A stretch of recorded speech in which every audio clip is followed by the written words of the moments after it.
my bucket list gun number one, and what it is an AR-15. Why did I buy an AR-15? I'm not a rifle guy, okay? Do I like them? Yes, they're fun to shoot.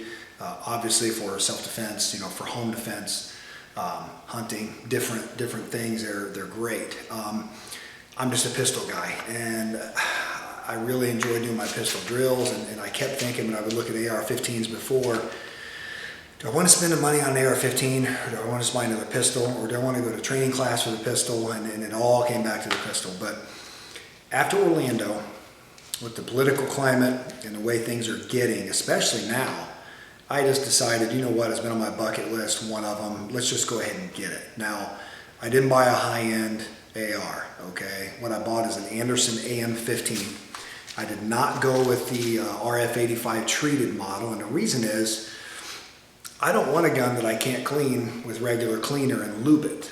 If you're not familiar, the RF85 treatment in the metal with Anderson, that model of Anderson AM15, you wash it with soap and water, and you can't add lube to it because it can destroy the coating. So what if you're at a training class or at a situation where you don't have soap and water to clean your AR? I think it's kind of an inconvenience. I guess if you were always around soap and water, it'd be okay, but I don't have a problem with lubing a gun. It's really not that big a deal to me, and plus the extra expense just didn't make sense considering I bought an entry to mid-level AR, you know, just to get one. I wanted to have one before they tell us we can't, especially a 30-round mag.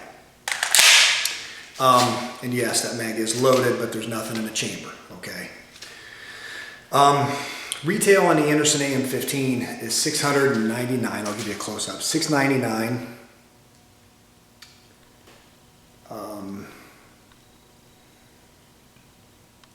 I paid $630 off of Sportsman Outdoor Superstore for the Anderson AM15 and the Strike Fire 2 red dot that came with it. Now this retails about 180 bucks, so it's not a bad red dot anyway. It actually has really good reviews. So basically, let's look at it like this. If I paid 180 bucks for the red dot, I got the rifle for 450 bucks. That's pretty good, guys. Especially considering I might put 200 rounds a year through this thing. I just don't see me putting a whole lot more rounds than that through an AR. I wanted to have one. They're fun to shoot. My son loves to shoot them. It'll definitely smoke a coyote, which will be nice. And so that's pretty much it. It's entry level, and it's exactly what I wanted. I didn't want to spend a ton of money on an AR when I'm just trying to break into the AR ownership market. So what I did to it is I went ahead and put my NC Star white light, you know, with my pressure switch, which I've had this NC Star light just like this on my 12 gauge Mossberg 500 for I don't know how long, and it has withstood slugs and double aught buck through that gun, shot after shot after shot, and I've never had an issue with it. I personally like NC Star lights. If you watch my Glock family video, I've got one on my Glock 23 as well, an NC Star, and it stands up to that 40 caliber Smith & Wesson just fine.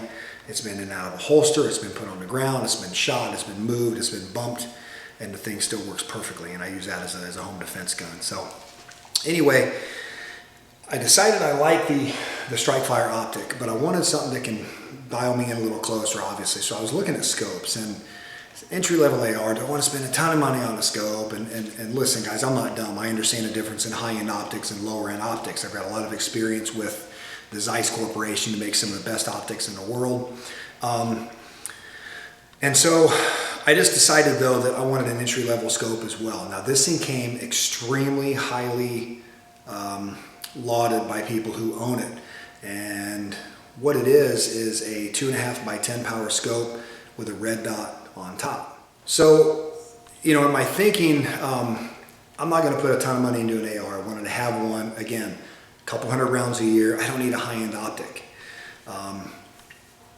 Is this crystal clear? Is this thing as good as a high-end optic, a really nice Leopold, or like I said, something with a, you know, a Zeiss lens? No, but so far it has held 0, and it has been really good with a few hundred rounds through this AR. And I actually like the setup. I wasn't sure. I didn't spend much money on it. It comes in, it's China made, no doubt.